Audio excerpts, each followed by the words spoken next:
सिमरन अपनी शादी के बाद अपने पति के साथ ससुराल पहुंची। उसके परिवार में सिर्फ वह खुद, उसका पति और उसकी सास ही थी। सिमरन का मायका भी पास वाले गांव में ही था। मायका और ससुराल दोनों ही आसपास के गांव में थे, इसलिए सिमरन अक्सर ही अपने मायके का चक्कर लगाती रहती थी।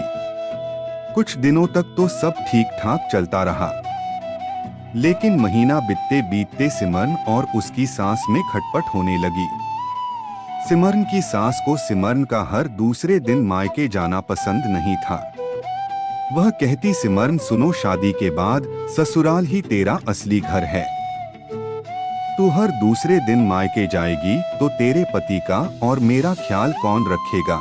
समय बीतने के साथ साथ सास बहू के संबंध सुधरने की बजाय और भी बिगड़ने लगे थे।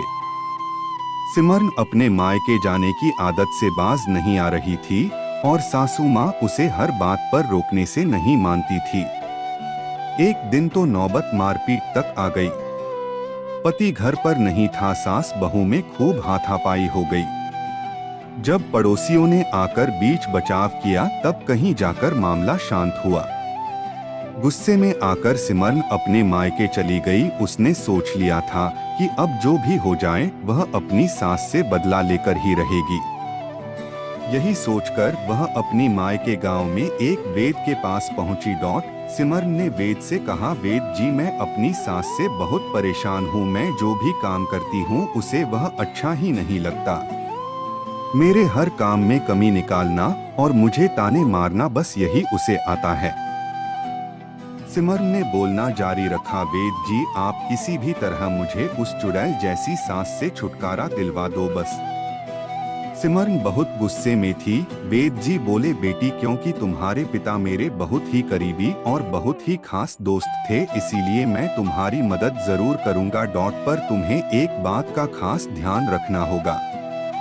मैं जैसा कहूँगा ठीक वैसा ही करना, वरना तुम मुसीबत में सिमरन बोली, आप फिक्र ना करें, जैसा आप बताएंगे मैं बिल्कुल वैसा ही करूँगी, बिना किसी गलती के। आप तो बस मुझे उपाय बताइए।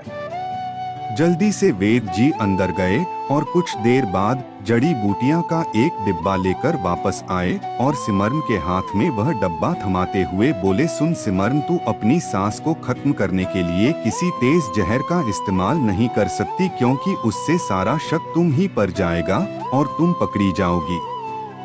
यह डब्बा लो, इसके अंदर कुछ ऐसी जड़ी बूटियां हैं जो धीरे धीरे इंसान के अंदर जहर पैदा करती हैं और 7 से 8 महीने में उसकी मौत हो जाती है।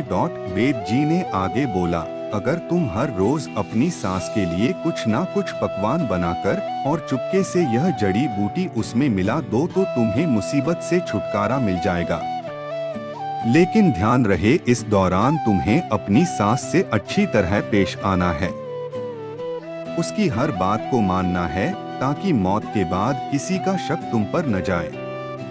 अब तुम अपने ससुराल में वापस जाओ और अच्छे से अच्छा व्यवहार कर। वेद जी ने अपनी बात पूरी कर दी। सिमरन खुशी खुशी अपने ससुराल लौट गई।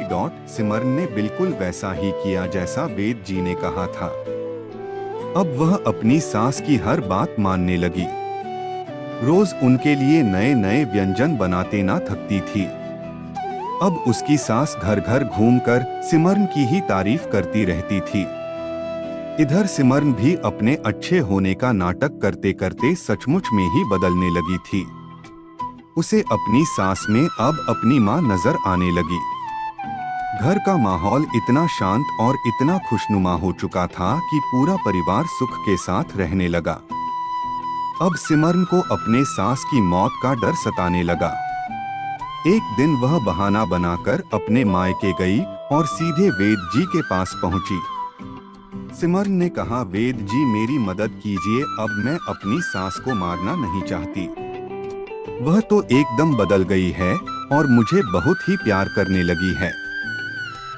मैं भी उनमें अपनी सास नहीं बल्कि अपनी माँ को ही देखने लगी हूँ। यह बोलते बोलते सिमरन रोने लगी और सिमरन ने आगे कहा, कुछ भी करके उसे जहर की कोई काट मुझे दीजिए, जिससे कि वह जहर का असर खत्म हो जाए और मेरी सास की मौत ना हो। वेद जी बोले, बेटी, चिंता की कोई बात नहीं है, दरअसल मैं तुम्हें कभी जहर दिया ही नहीं था। उस डिब्बे में तो बस साधारण सी जड़ी बूटियां ही थी, जिसका कोई नुकसान नहीं होता। जहर तो बस तुम्हारे नजरिए में था। लेकिन मैं खुश हूं कि तुमने अब